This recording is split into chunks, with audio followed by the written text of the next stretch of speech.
On this episode, we're going to be talking about how to plan your next big event and make sure it's memorable.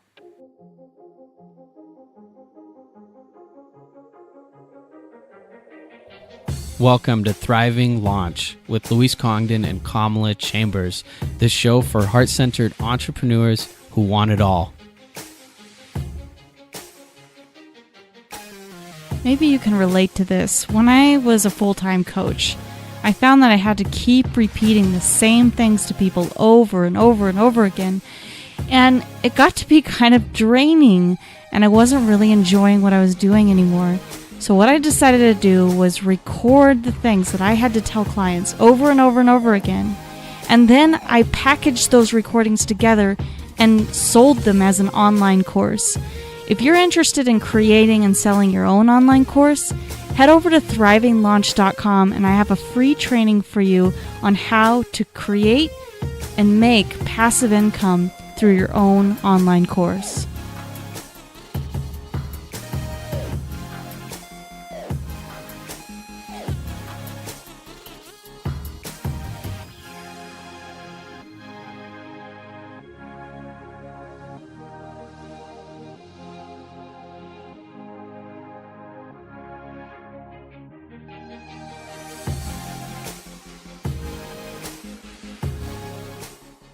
Today we're here with Jason Allen Scott. He is a keynote speaker, a best-selling author, and an award-winning event professional.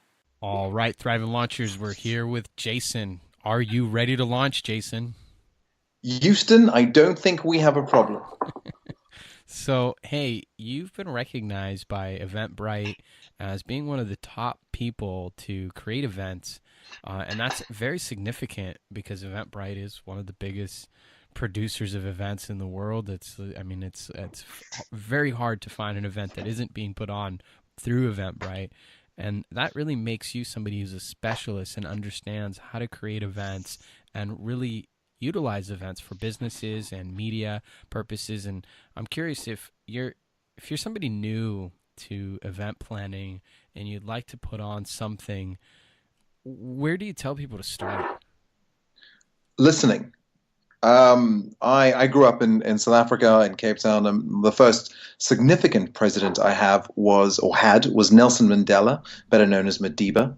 And his father was a tribal leader. And his father said it taught him that when you're sitting in a circle with people, you should always speak last because you can find out the needs of everyone in the room before you need to say anything. And I think with event planners, we need to first, or if you're putting on an event, whether you're a planner or not professionally, you need to understand the point of that event. Is it a promotion? Is it exposure? Is it networking? And once you understand that exact need, then you can address it. I love that. What is your favorite way of identifying what the need is? Do you survey people? Do you just reach out to your audience and ask them what they're really wanting? How do you put that information out there and collect it?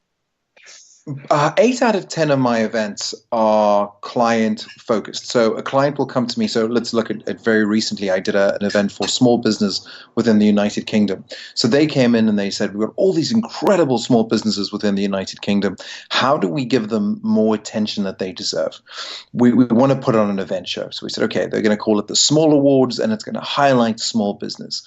Well, then now we've got the focus. We know exactly what the success matrix is. We understand that if we can get small business to feel special, it's a successful event. And then we work backwards. We also know, I have a master's in clinical psychology, that the brain only remembers 2 parts of an event, the emotional peak and when you leave.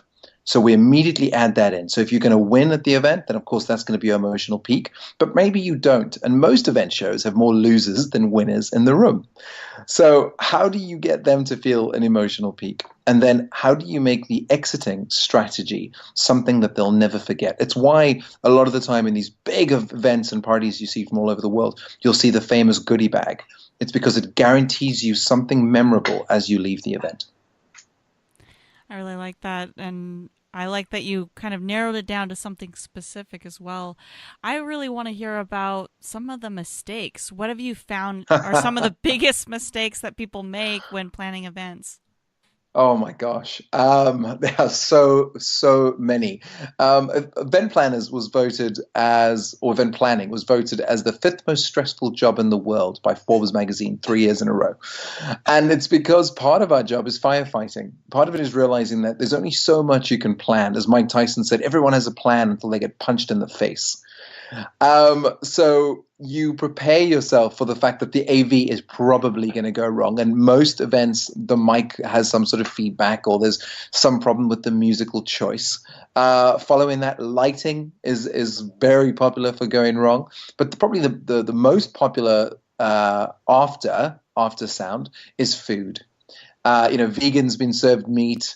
Meat eaters been served vegetarian options, not enough vegetarian options, things been served cold. The wrong type of entertainment pops up once in a while, very rarely. We recently had a Taiwanese act at a Chinese show that was ridiculously bad, but none of us picked up on it. We just obviously weren't aware of that particular flunder. So all kinds of things happen. There's no way to fix it pre-planning. You just got to know that you have the right team in place to fix the mistake the moment it pops up. So that really, I mean, when I think about events and my experiences, you kind of really narrowed it down to the hierarchy of issues that I've seen go wrong.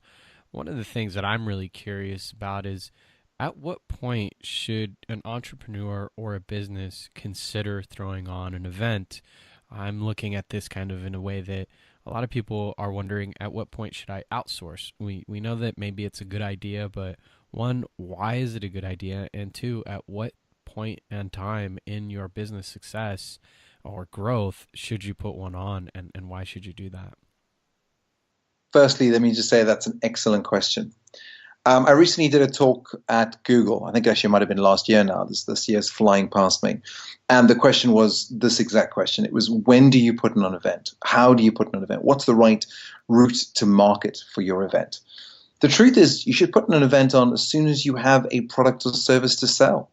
It's part of common parlance now for someone to say, do you have a website? Is it SEO'd? Is there a funnel approach? Do you have an email sequence? The truth is that can be a dark science. You're not sure what SEO means. You're not sure if the person you're hiring is the right person that's doing all the things. But let me tell you what isn't a dark science: events. We've been throwing parties or been part of a party or an event from the moment we are born. There is no easier way to sell a product or a service than to look in the eyes of your customer and say, this is it. It's also a great opportunity to find out if your product is wrong, or if your service is wrong, or if you've got the wrong audience. An event immediately puts a spotlight on the pros and cons of any product or service you do.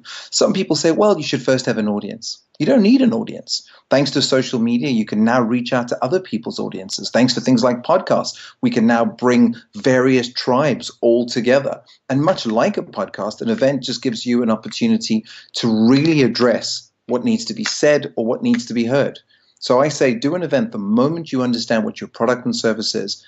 Test it with your market, because you're never going to get a better opportunity to see if it's the right product, the right service, or the right audience which you're serving. I want to hear your top 1 to 3 things that you say you absolutely need to do to make the most memorable and greatest event possible. Tough 3. Wow. 1, listen to your client. Decide right in the beginning what the success matrix is. Is it that it's popular? Is it that it's spoken about? Is it that it's photographed? Is it that people just feel good and you've done something great for your community or your town or whatever it is you're doing? 2, remember that every single person in the room needs an emotional peak. They need something that elates them, that excites them, that they can talk about after they leave. Again, this is very easy. You can create shareable moments with food, with sound, with textile, with touch. And that's my third, which is always engage all five senses when organizing an event. We've become very iconic. In other words, we look through our phones to see everything. Yet the memory through the eye is only 100 milliseconds long, whereas the memory through the taste is 4 to 5 seconds. The memory through touch is 3 to 4 seconds. So incorporate all five senses when you organize an event, and I guarantee more people will remember you. And the truth is, the event business is the storytelling business. It's the memory-making business.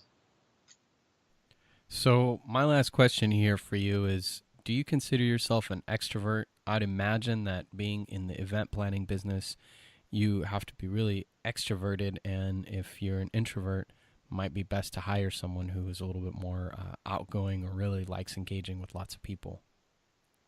So I'm going to apologize for not answering the last part of your question and the last one. I would say definitely hire an event planner the first time you organize an event, because once you've learned all the rules, you can do it yourself. But to answer that question now, I'm actually an introvert. I am very shy. I prefer being by myself and writing books or writing courses or helping to write master's degrees.